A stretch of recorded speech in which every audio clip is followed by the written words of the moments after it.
कक्षा 8 के सभी बच्चों का इस वीडियो में बहुत बहुत स्वागत है। बच्चों, ये है 18वां दिवस और उससे संबंधित जो भी कंटेंट कार्यपत्रक हैं यहाँ पर हम लेकर के आए हैं। इससे पहले अगर आपने 17 जो दिवस के वीडियोस नहीं देखे तो उनको आप लोग हमारे चैनल की प्लेलिस्ट में जा कर के देख सकते हैं। यदि फिर भी आपको लिंक नहीं मिल पा रहा या कोई भी समस्या आ रही तो हमारे टेलीग्राम ग्रुप, व्हाट्सएप ग्रुप पर जुड़ने के लिए इस वीडियो के जो डिस्क्रिप्शन बॉक्स होता है उसी में उसका लिंक आपको मिल जाएगा। उसको ओके करके आप व्हाट्सएप ग्रुप में या फिर टेलीग्राम ग्रुप में जुड़ पाएंगे। तो वहाँ पर आपको पीडीएफ वगैरह जो भी चीज़ें सामग्री होंगी उसको हम वहाँ पर प्रोवाइड कराते हैं। आइए स्टार्ट करते हैं। पहला जो इसमें चित्र दिया गया है, ये देखिए कुछ लोग बैठे हुए हैं, आग ताप रहे हैं, यहाँ पर आग हाथ सेक रहे हैं। तो यहाँ पर देखिए दो इसमें बच्चे हैं और एक ये महिला है, एक छोटी सी बालिका पीछे है। और यहाँ पर एक देखिए 1 2 3 4 5 करके नंबरिंग दी गई है। तो यहाँ पर हमें करना ये है कि चित्र को देखना है और उससे संबंधित 5 वाक्य हमको छोटे छोटे वाक्य सोच करके यहाँ पर लिखना है। जैसे पहला वाक्य हो सकता है कि बहुत सर्दी है, पहला वाक्य हो जाएगा। दूसरा वाक्य हो जाएगा कि इस सर्दी में कुछ लोग आग ताप रहे हैं या हाथ सेक रहे हैं। इसके अलावा आप ये भी लिख सकते हैं तीसरे पॉइंट में कि दो बच्चों के साथ में उसकी माँ भी हाथ सेक रही है। इस तरीके से आप 4-5 पॉइंट यहाँ पर आप लिख सकते हैं।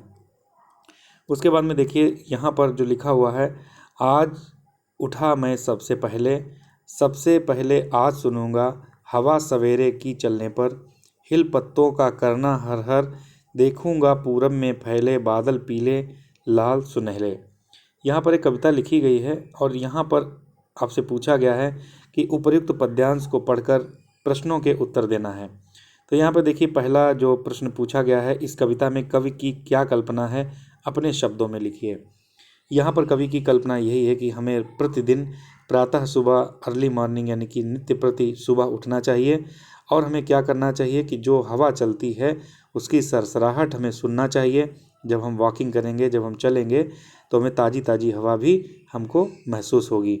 उसके अलावा हमें जो पेड़ पौधे आसपास हमारे होंगे उनके जो पत्ते होंगे वो हिलते होंगे तो उनको भी मुझे देखना है। और मुझे क्या देखना है कि जो पीले पीले बादल लाल सुनहले, जब सुबह सूर्योदय होता है तो उसकी जो लालिमा है वो बादलों तक पहुंचती है, तो बादल भी हम देखेंगे। यही इस जो है कवि की कल्पना है कि मुझे प्रतिदिन हम सभी को नित्य प्रति प्रातः सुबह जल्दी उठना चाहिए। तो यहाँ पर लिख सकते हैं। उसके बाद देखिए लिखा है, कभी सुबह जाकर क्या क्या देखना चाह रहा है। तो वही चीज़ें क्या क्या, जैसे हवा की जो महसूस करने की जो क्षमता है वो हम देखेंगे। उसके अलावा जो पत्ते होंगे, पत्ते हिल रहे होंगे तो हम ये जान पाएंगे कि पत्ते हिल रहे हैं, इसका मतलब हवा चल रही है और हमारे शरीर में भी महसूस होगा। उसके अलावा हम देखेंगे पीले पीले लाल सुनहले बादल, यही चीज़ें हमें देखना होगा। फिर उसके बाद में देखिए तीसरा प्रश्न है, सुबह के समय प्रकृति में क्या क्या परिवर्तन दिखते हैं, अपने शब्दों में लिखिए। यहाँ पर कवि ये पूछना चाह रहा है कि सुबह जब आप उठते हैं तो आपको उस समय क्या क्या चीज़ें प्राकृतिक नज़र आती हैं। तो इसमें आप लिख सकते हैं कि सुबह जब हम उठते हैं तो उस समय पक्षियों की चहचहाट, कहीं कोयल की कूक आती है, कहीं मोर की आवाज़ सुनाई देती है और कहीं पर मुर्गा की आवाज़ सुनाई देती है। इसके अलावा जो मंद मंद जो शीतल वायु है, ठंडी हवा है, वो सुबह हमें महसूस होती है। उसके अलावा हम ये भी देख सकते हैं कि सूर्य जब निकलता है तो जितने भी जो अंधेरा होता है वो छट जाता है और रोशनी चारों तरफ फैल जाती है। यही चीज़ें हमें यहाँ पर लिख देना है। उसके बाद में बच्चों दूसरा जो कार्यपत्रक है, देखिए यहाँ पर लिखा गया है कि निम्नलिखित विधाओं से सही विधा चुनकर वाक्य के सामने बॉक्स में लिखिए। होता यह है कि साहित्य की कुछ विधाएं होती हैं, यानी कि साहित्य में कुछ भी लिखा होता है तो उसका लिखने का एक तरीका होता है, उसकी विधा होती है। जैसे यात्रा वृत्तांत होता है, कोई भी कहीं भी अगर यात्रा किया है तो यात्रा से संबंधित वो अपनी घटना को उसमें लिखता है तो उसे यात्रा वृत्तांत कहते हैं। इसी प्रकार जो संस्मरण है, संस्मरण में कोई भी घटना होती है उसको अगर कोई भी अपने शब्दों में लिखता है, या दूसरे की कोई भी कहानी होती है, दूसरे का कोई भी घटना होती है तो उसका जिक्र अपने शब्दों में करता है तो उसे संस्मरण कहते हैं। इसी प्रकार आत्मकथा होती है, अपने से संबंधित अपनी खुद की कोई भी अगर कोई भी कहानी है, स्टोरी है इसी में, तो उसको आत्मकथा कहते हैं। इसी प्रकार जो निबंध होता है उसमें जो बौद्धिक क्षमता होती है, तार्किक क्रमबद्ध विवेचन, ये चीज़ें निबंध में होती हैं। इसी प्रकार रिपोर्ट आज जो होता है उसमें किसी भी घटना का जो जिक्र होता है उसको कलात्मक ढंग से ब्यौरेवार उसका रिपोर्ट लेखन किया जाता है। तो इस प्रकार से यहाँ पर ये शब्द जो दिए गए हैं उनके बारे में हमने आपको संक्षिप्त में बताया है। और यहाँ पर जो है जो चीज़ें लिखी हुई इनके सामने जो बॉक्स बना हुआ है उसी से संबंधित शब्द को वहाँ पर लिखना है। जैसे पहला है किसी विषय का बौद्धिक तार्किक क्रमबद्ध विवेचन, तो इसका आंसर हो जाएगा निबंध। तो यहाँ पर जो है आप इसको निबंध लिख देंगे। उसके बाद में किसी यात्रा का वर्णन, हमने अभी आपको बताया था कि यात्रा का वर्णन जो होता है वो यात्रा वृत्तांत कहलाता है, तो यहाँ पर आप यात्रा वृत्तांत लिख देंगे। तीसरा है ये स्मृति के आधार पर लिखित आलेख, याददाश्त के आधार पर, जैसे किसी कभी कोई भी घटना आपको याद आ गई उसको आपने लिखा तो वो हो जाता है संस्मरण, यहाँ पर संस्मरण लिख देंगे।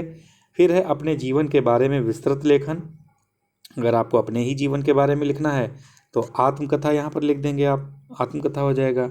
उसके बाद किसी घटना आदि का कलात्मक ढंग से ब्यौरेवार रिपोर्ट लेखन जो होगा उसको हम लोग रिपोर्टाज कहेंगे, तो यहाँ पर जो है रिपोर्टाज आप इसमें लास्ट वाले में लिख देंगे।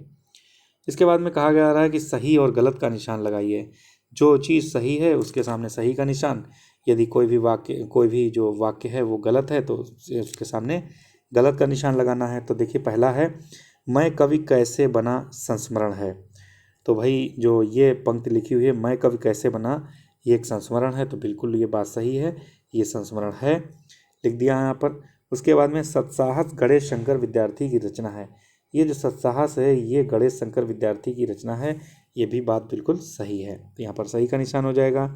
कर्तव्य पालन एक कहानी है, तो भाई कर्तव्य पालन एक कहानी नहीं है, जो कर्तव्य पालन है एक एकांकी है, तो यहाँ पर गलत का निशान लगा देंगे।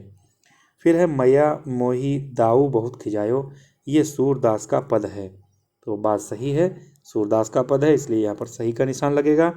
उसके बाद में देखिए जो अंगा वाला है लास्ट वाला है सूर सारावली, एक पुस्तक है जो कि सूर सारावली ये तुलसीदास की रचना है, तो ये तुलसीदास की रचना नहीं है बल्कि ये सूरदास की रचना है। तो यहाँ पर जो इसका जो बॉक्स बना हुआ है इसमें आप जो है सही का निशान नहीं बल्कि गलत का निशान यहाँ पर लगा देंगे।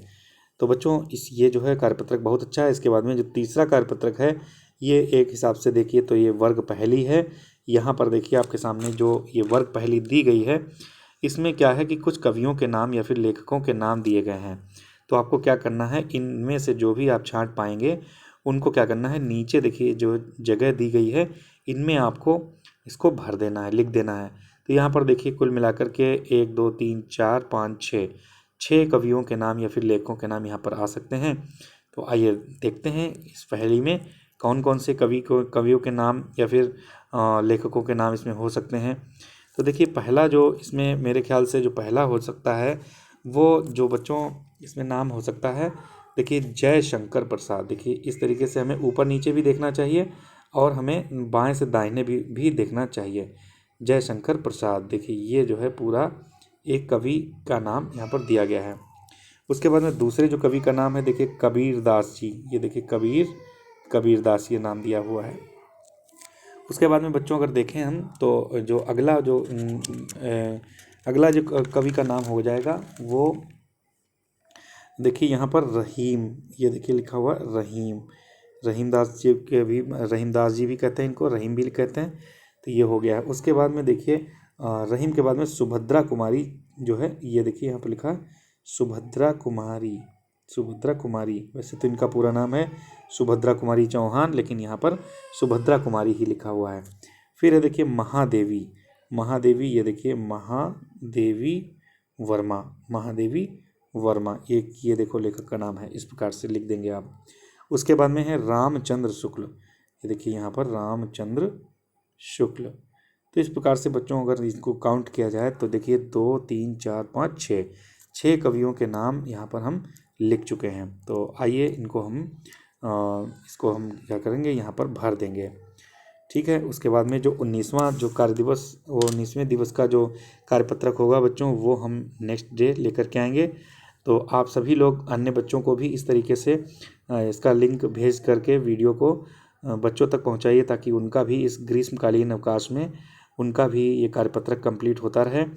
और अगर कार्यपुस्तिकाएँ आप तक पहुंच चुकी हैं तो कार्यपुस्तिका में ही भरते रहिए, और नहीं पहुंची हैं तो उनको कॉपी पर आप नोट करते रहिए और उसके बाद में आप जब भी स्कूल खुलेंगे तब आप इसको चेक करा सकते हैं।